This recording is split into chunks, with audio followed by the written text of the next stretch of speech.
అందరికీ నమస్కారం. సిఎస్ జవహర్ రెడ్డి గారు ఒకప్పుడు జవహర్ రెడ్డి గారు అంటే మంచి అడ్మినిస్ట్రేటర్. ఆయన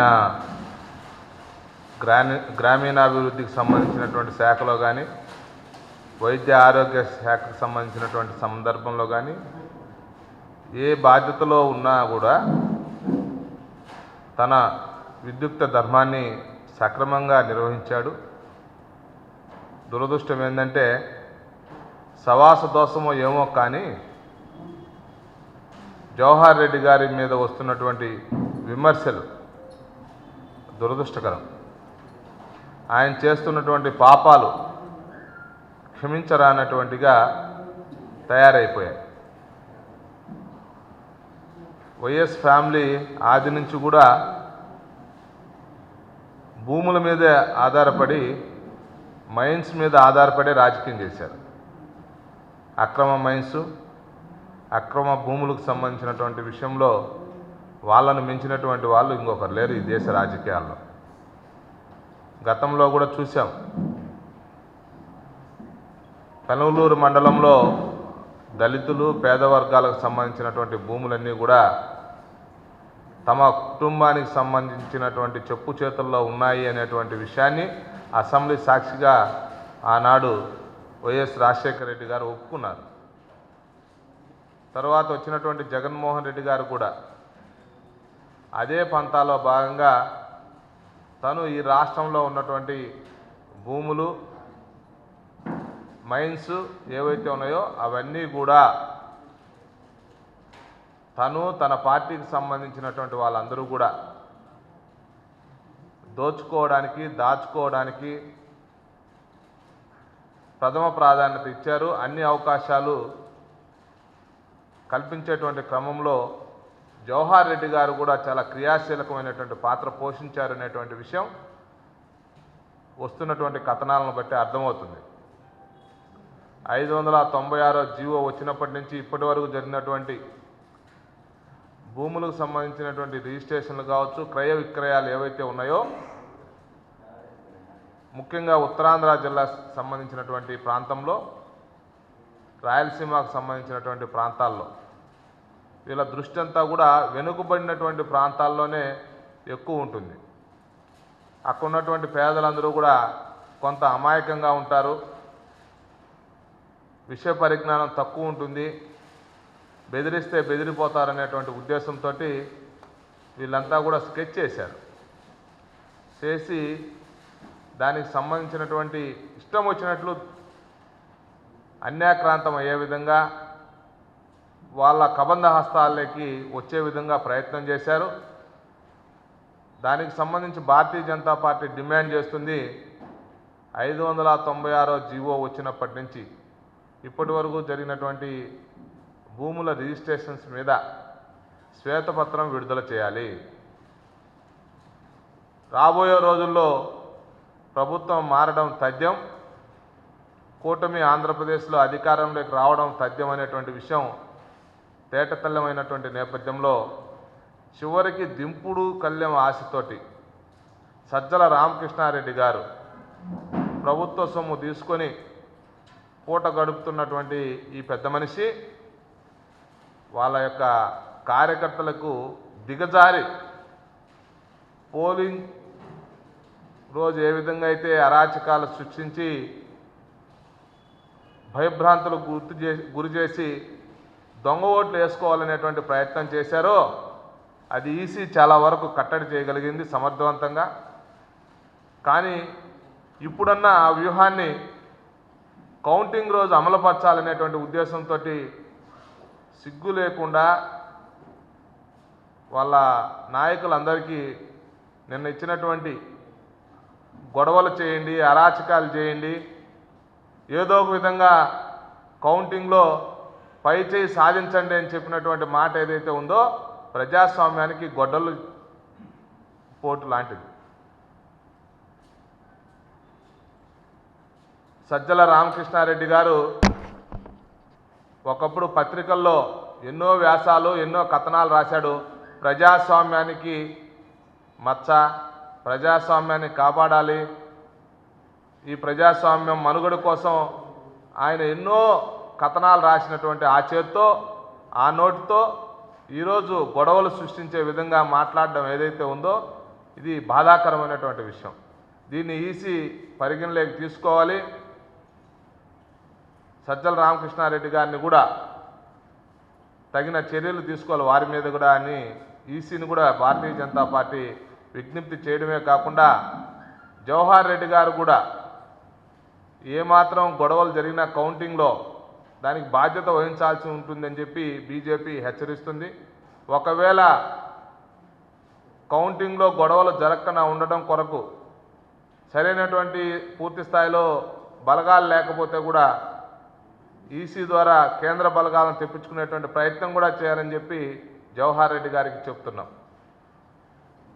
ఈ రాష్ట్రంలో జగన్మోహన్ రెడ్డి గారు ఓడిపోతున్నటువంటి నేపథ్యంలో అందరూ రెడ్ బుక్ గ్రీన్ బుక్ అని పట్టుకొని తిరుగుతున్నటువంటి నేపథ్యంలో వాళ్ళ పార్టీ నాయకులందరూ కూడా డెత్ బుక్ ఒకటి చేతిలో ఇచ్చిపోయాడు.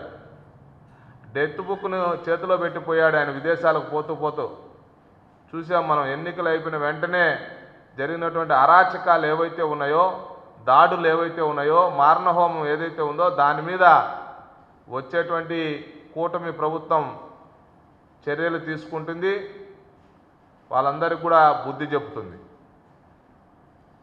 జగన్మోహన్ రెడ్డి గారు, వాళ్ళ తాలూకా సజ్జల గారు, ఇతరత్ర నాయకులందరూ కూడా వాళ్ళ పార్టీకి సంబంధించిన నాయకులందరినీ కూడా కార్యకర్తలందరినీ కూడా గొడవల్లోకి దించాలని చెప్పి ఆర్థికంగా చితికిపోవాలని ఆలోచన చేస్తున్నారు. దీని వెనకల ఒక ఫ్యాక్షన్ మనస్తత్వం ఉన్నటువంటి వాళ్ళు మాత్రం ఈ విధంగా చేస్తారు.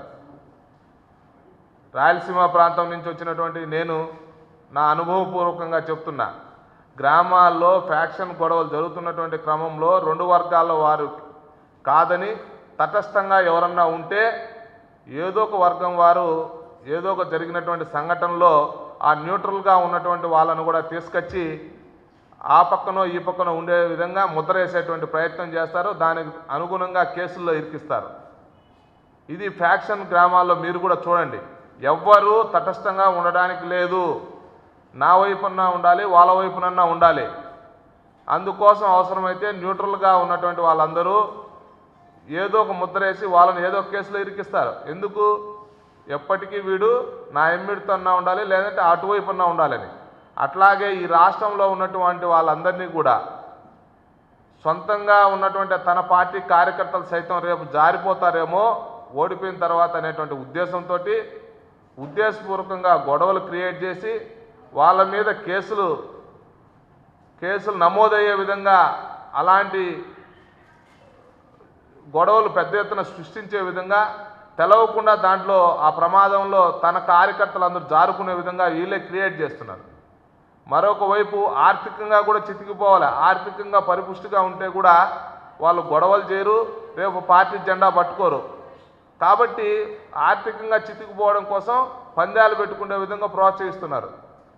ఓటమి తెలిసిన తర్వాత కూడా తన పార్టీ గెలుస్తుందని చెప్పి, లేకపోతే తన పార్టీకి సంబంధించి 9వ తారీఖు విశాఖపట్నంలో ప్రమాణ స్వీకారం చేయబోతున్నామని చెప్పి, అక్కడంతా కూడా హోటల్స్ ఆల్రెడీ బుక్ అయిపోయాయని చెప్పి, విమానాలు కూడా ఛార్జీలు పెరిగిపోయాయని చెప్పి ఇష్టం వచ్చేట్లు విష ప్రచారం చేస్తున్నారు. ఈ రోజుకి కూడా మీరు కావాలంటే మేక్ మై ట్రిప్లోకి పోయి చూడండి. విమానాలకు సంబంధించినటువంటి సాధారణమైనటువంటి రేట్లు మాత్రమే ఉన్నాయి. ఏ ప్రాంతానికి సంబంధించి ఎక్కడికి వైజాగ్ పోవాలనుకున్నా, అది తిరుపతి నుంచి వైజాగ్ కానీ, లేకపోతే హైదరాబాద్ నుంచి వైజాగ్ కానీ, కడప నుంచి వైజాగ్ కానీ ఏ ఫెయిర్ తీసుకున్నా ఉన్నటువంటి రేట్ ఎంత అంటే ఆవరేజ్ 4,492 రూపాయలు. 4,492 రూపాయలు ఆవరేజ్ రేటు విశాఖపట్నానికి.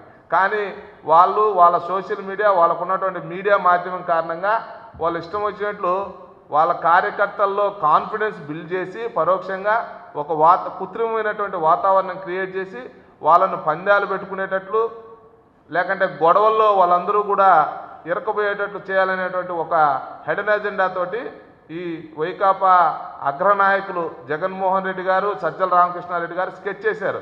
కాబట్టి వైకాపా కార్యకర్తలందరూ కూడా గుర్తుపెట్టుకోండి, మీ పార్టీ నాయకుల యొక్క వలలో చిక్కుకోవద్దని చెప్పి కూడా హితవు పలుకుతున్నాం. మరొక వైపు భారతీయ జనతా పార్టీ కేంద్రంలో కూటమి 400 సీట్లు అధిగమించి రాబోతుంది. ఈ విజయాన్ని ఎవరు ఆపుకోలేరు, అడ్డుకోలేరు. జరిగినటువంటి ఎన్నికల ప్రచారంలో వచ్చిన స్పందన నరేంద్ర మోడీ గారు లేకపోతే బీజేపీ స్టార్ క్యాంపెయినర్స్ యొక్క ప్రచారంలో చిన్న అపశృతి జరగలే. లక్షలాది మంది యువత స్వచ్ఛందంగా వచ్చి ఉత్తేజపూర్వకంగా బీజేపీని నరేంద్ర మోడీ గారిని కీర్తించినటువంటి విధానం చూసిన తర్వాత కూడా మనం భారతీయ జనతా పార్టీని ఎవరో సఫాలజిస్టుల పేరు మీద యోగేంద్రనాథ్ అనేటువంటి వ్యక్తి, అతను కాంగ్రెస్ అనేటువంటి పార్టీ యొక్క నీడలో బతికేటువంటి వ్యక్తి.